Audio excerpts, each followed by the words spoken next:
Hello everyone, welcome to my YouTube channel T star study point. जैसे कि आप लोग को पता है कि जो चंद्रयान 3 23 अगस्त को इसरो के द्वारा चांद पे सफ़र उसकी लैंडिंग हुई। ठीक है, यानी जो हमारा भारत है, हमारा इंडिया है, वो चांद को भी फतह कर चुका है, चांद को भी जीत चुका है। ठीक है, ये दक्षिणी ध्रुव पर जाने वाला पहला देश हमारा भारत बना है।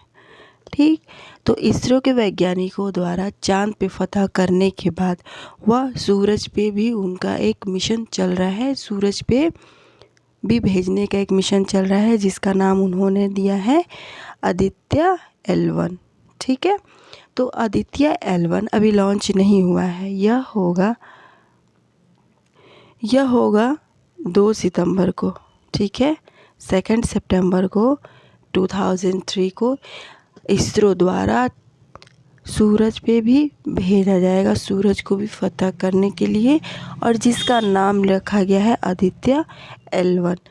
ठीक है, तो क्या है ना कि जितने भी कॉम्पिटिटिव एग्ज़ाम होते हैं, चाहे वो पेट के एग्ज़ाम हो, सुपर टेट हो, या कोई भी शिक्षक भर्ती हो, ठीक है, कोई भी कॉम्पिटिशन या यूपीएससी का कोई भी या बीपीएससी का कोई भी एग्ज़ाम हो, उससे क्या जनरल नॉलेज यानी सामान्य ज्ञान से रिलेटेड क्वेश्चन आते हैं। और ये चंद्रयान 3 या फिर आदित्य L1, इससे तो एकदम समझ जाइए कि आँख बंद करके आपको यकीन कर लेना चाहिए कि इससे क्वेश्चन करंट अफेयर्स में ज़रूर आएंगे। एक ना एक 2-4 क्वेश्चन ज़रूर इससे पूछेगा। इसलिए मैंने क्या चंद्रयान 3 का भी मैंने डिटेल में वीडियो बना करके अपलोड किया है, जिस लोगों ने नहीं देखा है वो देख ले। और मैं आदित्य जो L1 जो ये सन मिशन है, इसका भी मैंने आज भी ये वीडियो मैंने अपलोड कर रही हूँ। तो मैं आपको बता दूं कि आदित्य L1 2 सितंबर को इसरो द्वारा इसको लॉन्च किया जाएगा। तो यह सूरज की जानकारी इकट्ठा करेगा, तो सूरज की जानकारी आदित्य L1 इकट्ठा करेगा। तो कुछ हम सूरज के बारे में भी जान लें कि सूरज हमारी पृथ्वी से कितनी दूर है, उसमें कौन कौन सी गैसें पाई जाती हैं। फिर उसके बाद से हम लोग आदित्य L1 के बारे में पढ़ेंगे। ठीक है, तो जिन लोगों ने चैनल सब्सक्राइब नहीं किया, सब्सक्राइब ज़रूर करें और बेल आइकन को प्रेस करें, लाइक शेयर करना बिल्कुल ना भूलें। ओके, ये क्या है? सन। ठीक है, ये सन यानी जो सूरज है, सूरज जो है वो हमारे सौर मंडल के केंद्र में स्थित है। यानी ये जो हमारा सौर मंडल है, उसके बिल्कुल सेंटर में क्या है? यह सूरज स्थित है। ठीक है, और ये एक चमकीला तारा है, इसकी जो रोशनी है वो अपनी खुद की है। ठीक, जिसके चारों ओर यानी इस सूरज के चारों ओर पृथ्वी और सौरमंडल के जो अन्य ग्रह हैं, ठीक है, वह चक्कर लगाते रहते हैं। सूर्य हमारे सौरमंडल का सबसे बड़ा पिंड है, ये भी याद रखिएगा। और इसका जो व्यास होता है वो लगभग 13,92,000 किलोमीटर है, जो पृथ्वी से लगभग यानी जो इसका व्यास है वो 13,92,000 किलोमीटर है। और ये पृथ्वी जिस पे हम रहते हैं, जिस ग्रह पे हम रहते हैं, यानी पृथ्वी से यह लगभग 109 गुना अधिक है। ये जो सूरज है ना, इसका व्यास पृथ्वी से लगभग 109 गुना अधिक है। इससे आप अंदाज़ा लगा सकते हैं कि यह कितना बड़ा है। ऊर्जा का यह शक्तिशाली भंडार,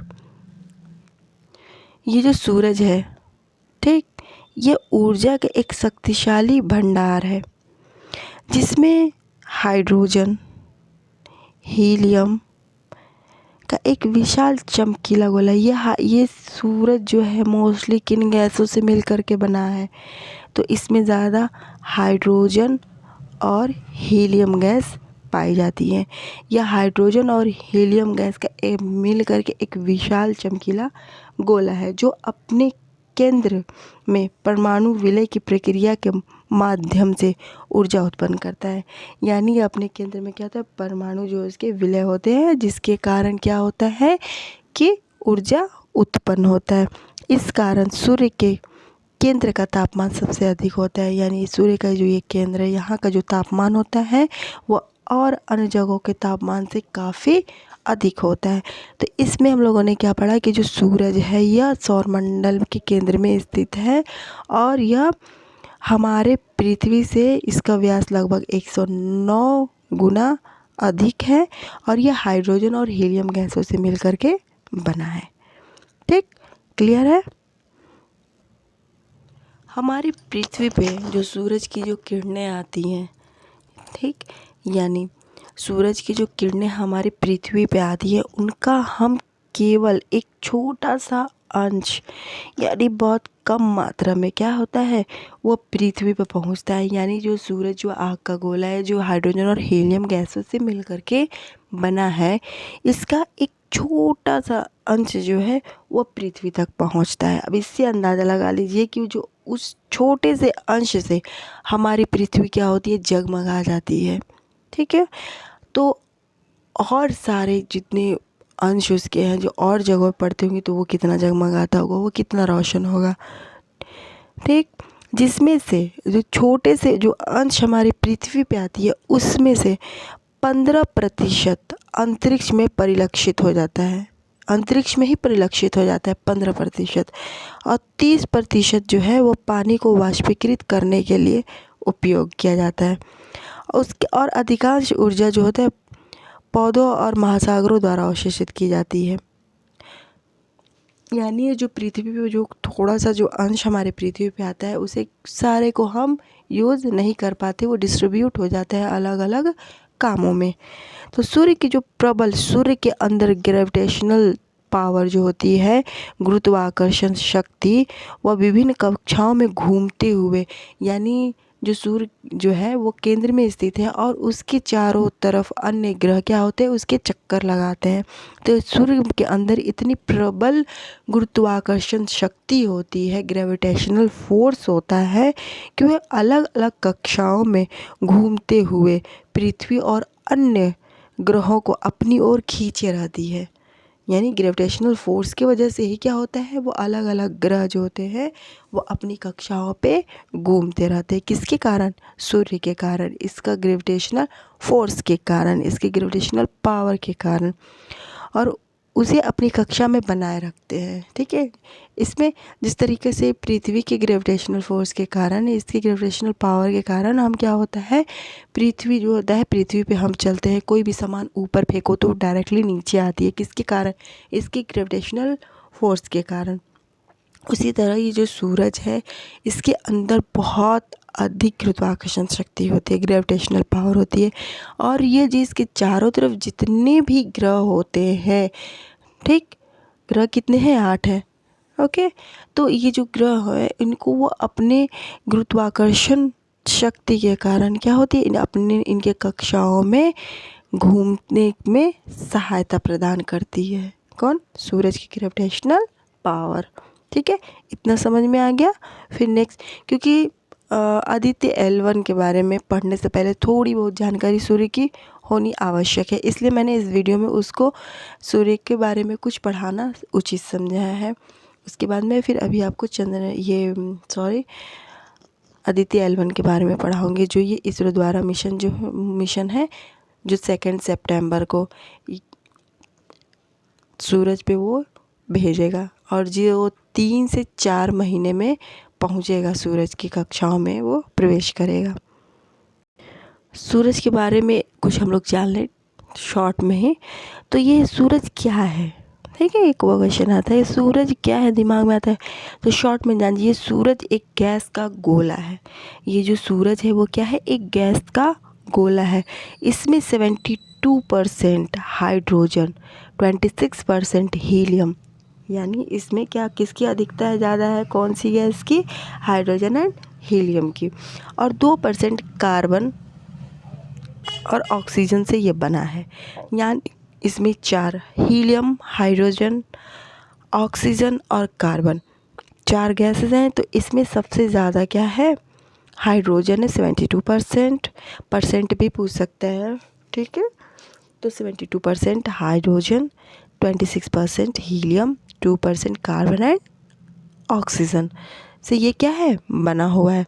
यह पृथ्वी की तरह सूर्य ठोस नहीं है, यह पूर्णतः वायु रूप द्रव से बना है। जैसे हमारी पृथ्वी क्या है, यह सॉलिड है, ठोस है, लेकिन ये सूरज क्या है, ठोस नहीं है, यह वायु रूप। वायु रूप मतलब क्या है, वायु रूप मतलब गैसीय अवस्था में द्रव से यह बना है। नेक्स्ट है कि मैं आप लोगों को समझने के लिए इसमें मैंने पॉइंट वाइज किया था कि समझने में आसानी हो। तो सूरज का जो व्यास है, जैसा कि आपको पता है कि सूरज के ये हम जो व्यास है वो हमारी पृथ्वी के 109 गुना अधिक है। ठीक है, तो ये जो सूरज का जो व्यास है यह 13,92,684 किलोमीटर यानी हमारी पृथ्वी के कुल 109 गुना बड़ा है। ये भी एग्ज़ाम में पूछ सकता है, क्योंकि एग्ज़ाम में कहाँ से पूछता है पता ही नहीं चलता है, इसलिए कोई भी टॉपिक को, कोई भी पॉइंट को स्किप नहीं करना है। क्योंकि लोग तैयारी करते हैं लेकिन थोड़े से के लिए क्या होता है, अधूरा कर लेते। तो 100% अपना दीजिए, 80% से काम नहीं होता है। 100% देंगे तो आपका हर एक एग्ज़ाम क्वालिफाई हो जाएगा। ठीक है, और जिन लोगों ने मेरे चैनल को सब्सक्राइब नहीं किया है ज़रूर सब्सक्राइब करें, क्योंकि मैं बहुत इम्पॉर्टेंट क्वेश्चन बहुत मेहनत से छाँट छाँट के एक वीडियो में मेंशन करती हूँ, देखते हुए कि कौन सा एग्ज़ाम में पूछ सकता है। और जीएस के एग्ज़ाम समझ जाइए कि क्वेश्चन तैयार करना बहुत ज़रूरी है, कोई भी एग्ज़ाम में पूछ सकता है, इसलिए सामान्य ज्ञान की जानकारी होनी आवश्यक है। सूर्य का जो वज़न है, सूर्य का वज़न 2 ऑक्टिलियन टन है, अर्थात यह पृथ्वी के 3,33,060 गुना भारी है। ठीक, नेक्स्ट है कि सौर मंडल के जो द्रव्यमान है वो लगभग 99.86% अकेले ये सूर्य का है। जो सौर मंडल का जो द्रव्यमान है उसका सिर्फ अकेले ये सूर्य ही क्या है, 99.86% है। नेक्स्ट है कि सूर्य के भीतरी भाग का तापमान यानी जो इसके अंदर का जो तापमान है वह 1,49,99,726 डिग्री सेल्सियस है, और ऊपरी सतह का तापमान जो है वो 5,560 डिग्री सेल्सियस है। यानी इससे अंदाज़ा होता है कि सूरज जो है उसके जो अंदर का जो तापमान है, केंद्र का तापमान कितना ज़्यादा है, कितना वो अधिक अंदर और कितना गर्म है, और बाहर सिर्फ इतना ही है। ये सिर्फ नहीं, बहुत है। इससे आप लोग अंदाज़ा लगा सकते हैं कि वो कितना बड़ा आग का गोला है, उसके अंदर कितनी गर्मी है। नेक्स्ट है कि सूर्य पर जो मौजूद 70 मिलियन टन जो हाइड्रोजन है वो प्रति सेकंड, हाइड्रोजन सबसे ज़्यादा है 76%, तो वो जो है 70 मिलियन टन जो हाइड्रोजन है वो प्रति सेकंड 60 मिलियन टन हीलियम और 5 लाख टन गामा किरणों में बदल रहा है। यही सूर्य का तेज प्रकाश का कारण भी है। यानी जो दिन पर दिन जो सूरज की जो बहुत गर्मी हो रही है, बहुत तेज़ सूरज की रोशनी जो है वो आ रही है, वह यही कारण है कि जो हाइड्रोजन है वो प्रति सेकंड 7 मिलियन टन हीलियम और 5 लाख टन गामा किरणों में बदल रही है। तो जिसके वजह से उसकी जो रोशनी है सूरज की वो काफ़ी तेज़ हो रही है, और काफ़ी उसकी गर्मी हमारे पृथ्वी पर भी बहुत पड़ रही है, और उसका असर हो रहा है, जिससे क्या ग्लेशियर जो क्या है वो पिघल रहे हैं। यही कारण है। सौरमंडल का तारा है, ये सूर्य जो है वो सौरमंडल का तारा है और सौरमंडल का केंद्र भी है। यानी जो हमारा सौरमंडल है उसका ये सूर्य क्या है, एक बड़ा तारा है, और यह उसका सेंटर पॉइंट यानी केंद्र बिंदु भी है। हमारी आकाशगंगा में, ठीक है, हमारी आकाशगंगा में जो इतने तारे हैं जिनमें से सूर्य भी क्या है, एक तारा है जो पृथ्वी के सबसे निकट है। पृथ्वी के सबसे निकट कौन है, सूर्य और तारों में, जिसकी वजह से सूर्य क्या है, उसकी रोशनी भी आती है और हमें दिखाई भी देता है, बड़ा दिखाई देता है। और जो तारे, अन्य तारे जो है वो हमारे पृथ्वी से काफ़ी दूर है, इसलिए वो हमें छोटे छोटे दिखाई देते हैं। लगभग 450 ईसा पूर्व एक आधुनिक तुर्की वैज्ञानिक और दार्शनिक एनाक्सागोरस ने सबसे पहले ये सुझाव दिया था कि सूर्य एक तारा है। यानी पिथागोरस जो हैं वो तुर्की के वैज्ञानिक और दार्शनिक थे। इन्होंने ही बताया था कि सूरज क्या है, वो एक तारा है। नेक्स्ट है कि सूरज 4.6 अरब साल पुराना है, यानी जो इसकी आयु है वो 4.6 अरब साल पुरानी है। अभी इसके हाइड्रोजन को ख़त्म होने में 5 अरब साल लगेंगे, यानी जो इसका हाइड्रोजन है, जो गामा किरणों और हीलियम का जो निर्माण कर रहा है, जिसकी वजह से तेज़ रोशनी हो रही है, बदल जा रहा है, उसको अभी उस गैस को, हाइड्रोजन गैस को ख़त्म होने में 5 अरब साल लगेंगे। और ये कितना साल पुराना है? 4.6 अरब साल पुराना है। नेक्स्ट है कि सूरज पृथ्वी से चंद्रमा की तुलना में 400 गुना अधिक दूर है, यानी जो हमारे पृथ्वी के नज़दीक जो चंद्रमा है उससे सूरज 400 गुना अधिक दूर है। अगर चंद्रमा के इतना अगर सूरज रहता तो पृथ्वी पे क्या जीवन संभव नहीं होता, हर एक चीज़ जल जाता। ठीक, यह आकार में चंद्रमा से 400 गुना बड़ा है। सूरज हमारे सौरमंडल का सबसे बड़ा पिंड, यह इतना बड़ा है कि इसमें 1.3 मिलियन पृथ्वी समा सकती है, यानी सूरज का जो आकार है वह काफ़ी बड़ा है। और इस हिसाब से अंदाज़ा लगा सकते हैं कि 1.3 मिलियन जो पृथ्वी इतनी बड़ी है उतनी एक सूरज में समा सकती है। सूरज की रोशनी को पृथ्वी तक पहुंचने में 499 सेकंड यानी 8.3 मिनट का समय लगता है। सूरज काफ़ी दूर है हमारे पृथ्वी से, फिर भी उसकी रोशनी इतनी तीव्र होती है, इतनी तेज, इतनी तीव्रता से, इतनी तेज़ रफ्तार से आती है, जो हमारे पृथ्वी पर कितने मिनट में? 8.3 मिनट तक पहुंच जाती है। जिस तरह जो हमारी पृथ्वी है वह अपनी ध्रुव पे एक चक्कर पूरा करती है, उसी तरह क्या है सूरज भी 24 घंटे में क्या होती है? एक चक्कर पूरा करती है हमारी पृथ्वी अपने ध्रुव पे। ठीक, उसी तरह सूर्य को 25 दिन लगते हैं, यानी 25 दिन लगते हैं। पृथ्वी 24 घंटे में एक चक्कर अपनी दूरी पे पूरा कर लेती है, लेकिन सूर्य है उसको एक चक्कर पूरा करने में कितने टाइम लगते हैं? 25 दिन। क्लियर है? सूरज के बारे में समझ में आ गया? क्योंकि मैं आदित्य L1 के पढ़ाने से पहले सूरज की जानकारी देनी चाहती थी थोड़ी मात्रा में, ताकि आप लोग को सूरज को की कुछ नॉलेज हो जाए। अब हम आदित्य L1 के बारे में पढ़ेंगे। जो आदित्य L1 है, ठीक, यह इसरो द्वारा एक मिशन है जो सूर्य पे भेजना है, और इसके लॉन्च इसरो 2 सितंबर को करेगा। कितना? 2 सितंबर को।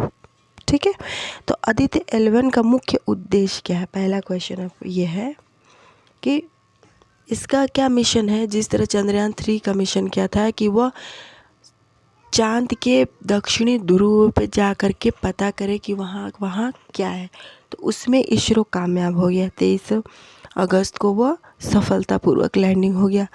और ये आदित्य L1 का जो मिशन है, यह जो है कि वो सूर्य के बारे में अधिक जानकारी प्राप्त करना। अभी तो जितना मैंने सूर्य के बारे में बताई तो नॉर्मल जानकारी है, और भी जानकारी इकट्ठा करना है। दूसरा है कि आदित्य L1 मिशन के लिए उपग्रह कहाँ स्थापित किया जाएगा? तो सूर्य के सबसे नज़दीक, अगर वो सूर्य के पास चला जाएगा नज़दीक तो वो क्या जल के खाक हो जाएगा। इसलिए ऐसा एक सिस्टम बनाया गया है कि सूर्य से नज़दीक स्थित L1 लॉन्गेज पॉइंट पर, यानी ऐसी दूरी रहेगी जहाँ से वह सूर्य की जानकारी प्राप्त भी कर ले और जले भी ना। नेक्स्ट है, देखिए कि L1 मिशन में कौन से उपग्रह शामिल होंगे। तो L1 मिशन में, आदित्य L1 मिशन में औरक्त स्पेक्ट्रोमीटर, एक्सरे प्लस और ऑसिलोस्कोप और एक चुंबकीय क्षेत्र माप उपकरण, ये सब क्या होते हैं, क्या है कि आदित्य L1 में यह उपकरण शामिल किए जाएंगे। और ये बता दूं मैं आपको कि ये भारत का पहला सूर्य मिशन है। कौन सा? आदित्य L1। क्वेश्चन अगर आता है कि भारत का पहला सूर्य मिशन कौन सा है, तो सूर्य मिशन है आदित्य L1, याद रखिएगा इसको। नेक्स्ट क्या है कि आदित्य L1 मिशन के लिए उपग्रह कब लॉन्च किया जाएगा। तो आदित्य L1 मिशन के लिए उपग्रह 2 सितंबर 2023 में लॉन्च किया जाएगा। और इससे रिलेटेड और क्वेश्चन लॉन्च होने के बाद मैं आपको बताऊंगी, मोस्ट इम्पोर्टेंट जो एग्ज़ाम में आएगा ही आएगा। ठीक है, और जिन लोगों ने मेरे चैनल को सब्सक्राइब नहीं किया वो चैनल सब्सक्राइब कर ले, क्योंकि मैं बहुत ही मोस्ट इम्पॉर्टेंट क्वेश्चन इकट्ठा करके वीडियोज़ में डालती हूँ। और आपको चाहे वो पेट का एग्ज़ाम देने वाले हो या सुपर टेट का एग्ज़ाम देने वाले या यूपीएससी का एग्ज़ाम देने वाले हो, सब में काम आएंगे। तो नेक्स्ट है कि आदित्य L1 मिशन भारत को अंतरिक्ष विज्ञान और प्रौद्योगिकी क्षेत्र में कैसे स्थापित करेगा। ठीक, तो इसका ये है कि इस मिशन से प्राप्त जानकारी, यानी आदित्य L1 जो जानकारी प्राप्त करेगा को अंतरिक्ष विज्ञान और प्रौद्योगिकी क्षेत्र में एक प्रमुख खिलाड़ी के रूप में स्थापित करने में मदद करेगा। मतलब क्या है, इसका मतलब समझिए कि जो जानकारी आदित्य L1 विज्ञान और प्रौद्योगिकी को देगा तो उससे क्या होगा और सक्सेस मिलने की संभावना है। जो हमारा इसरो, जो हमारे देश का ये साइंस और अंतरिक्ष विज्ञान का ये जो सेंटर है, इसमें और जानकारी मिलेगी और भी हमें लाभ प्राप्त होंगे। सूरज की जानकारी मिलेगी और हम जानकारी प्राप्त करने में सफल हो जाएंगे। किस भारतीय अंतरिक्ष एजेंसी द्वारा आदित्य L1 मिशन शुरू किया जाएगा। तो आपको पता है कि यह आदित्य L1 मिशन जो है भारतीय अंतरिक्ष अनुसंधान संगठन यानी इसरो द्वारा शुरू किया जाएगा। नेक्स्ट है कि आदित्य L1 मिशन का मुख्य उद्देश्य क्या है, यानी इस मिशन को करने के पीछे साइंटिस्टों का क्या मुख्य उद्देश्य है, वैज्ञानिकों का। तो ये आदित्य L1 मिशन का मुख्य उद्देश्य है सूर्य के बारे में अधिक से अधिक जानकारी इकट्ठा करना, प्राप्त करना। सूर्य के बारे में अधिक जानकारी प्राप्त करने के लिए भारतीय अंतरिक्ष अनुसंधान इसरो ने किस मिशन की शुरुआत की है। तो आदित्य L1 मिशन। क्लियर है, क्योंकि देखिए इसी में से क्वेश्चंस पूछते और घुमा फिरा कर पूछते, बच्चे कंफ्यूज आते, इसलिए कंफ्यूज बिल्कुल नहीं होना है। एकदम वीडियो बिना स्किप करके देखिए, ऑटोमेटिक आपको हर एक चीज़ पता चल जाएगा। नेक्स्ट है कि आदित्य L1 मिशन से भारत को क्या लाभ होगा। क्या लाभ होगा, इस मिशन से प्राप्त जानकारी भारत को सौर भौतिकी में, ठीक है, सौर भौतिकी के क्षेत्र में अग्रणी देश के रूप में स्थापित करने में मदद करेगा। यानी इस मिशन से आदित्य L मिशन से जो जानकारी प्राप्त होगी, इससे क्या होगा, हमारे देश को सौर भौतिकी, ठीक है, सूरज की जो बारे में जो जानकारी प्राप्त होगी उसमें हमारा देश सबसे आगे रहेगा। आदित्य L1 मिशन के लिए क्या क्या चुनौतियां हैं। चुनौतियां बहुत बड़ी बड़ी चुनौतियां, क्योंकि सूरज के पास जाना आसान काम नहीं है, क्योंकि सूरज की कुछ अंश हमारी पृथ्वी पे आती है तो इतनी गर्मी हमें मिलती है, तो उसके नज़दीक जा कर के उसकी जानकारी इकट्ठा करना ये कोई कम चुनौती का काम नहीं है। इसलिए देखिए इसमें क्या क्या चुनौतियाँ हो सकती है। अनुमान है कि इस मिशन को सफलतापूर्वक पूरा करने के लिए इसरो को कई चुनौतियों का सामना करना पड़ सकता है, जिसमें देखिए पहला क्या है कि सूरज जो एक आग का गोला है, ये कठोर वातावरण में उपग्रह को सुरक्षित रखना है। यानी वहाँ पे जो हम भेज रहे हैं आदित्य L1 को, तो वहाँ पे उसको पहली सुरक्षा मिलना चाहिए कि वहाँ पे वो जल ना पाए। सूर्य से जो प्राप्त जो डेटा है वह पृथ्वी पर सफलतापूर्वक भेजना, ठीक है। जो आदित्य L1 को जो डाटा मिल रहा है वहाँ से सूर्य की जानकारी जो मिल रहा है वो सफलतापूर्वक हमारे पृथ्वी पर भेजना। मिशन के लिए आवश्यक तकनीक को विकसित करना, ये सब। तो कुल मिलाकर मैं आपको बता दूं कि आदित्य L1 मिशन, ये जो आदित्य L1 जो है वो बन के तैयार हो चुका है। अब वो 2 सितंबर को लॉन्च किया जाएगा, ठीक है। मोस्ट इम्पॉर्टेंट है ये सूर्ययान आदित्य L1। तो आज की वीडियो में यहीं तक, और लॉन्च होने के बाद मैं आदित्य L1 का और वीडियो बना कर डालूँगी जो आपके जीएस में करंट अफेयर्स में ज़रूर पूछेंगे। और जिन लोगों ने चैनल को सब्सक्राइब नहीं किया है वो चैनल को सब्सक्राइब ज़रूर करें, लाइक शेयर करना बिल्कुल ना भूलें। और इसमें जो भी कमियां या फिर जो भी बात समझ में ना आए कमेंट ज़रूर करें, कोई डाउट हो कमेंट ज़रूर करें। नेक्स्ट वीडियो क्या चाहिए वो भी बताएं। फिर मिलते हैं नेक्स्ट वीडियो में, तब तक के लिए टेक केयर, जय हिंद एंड गुड बाय।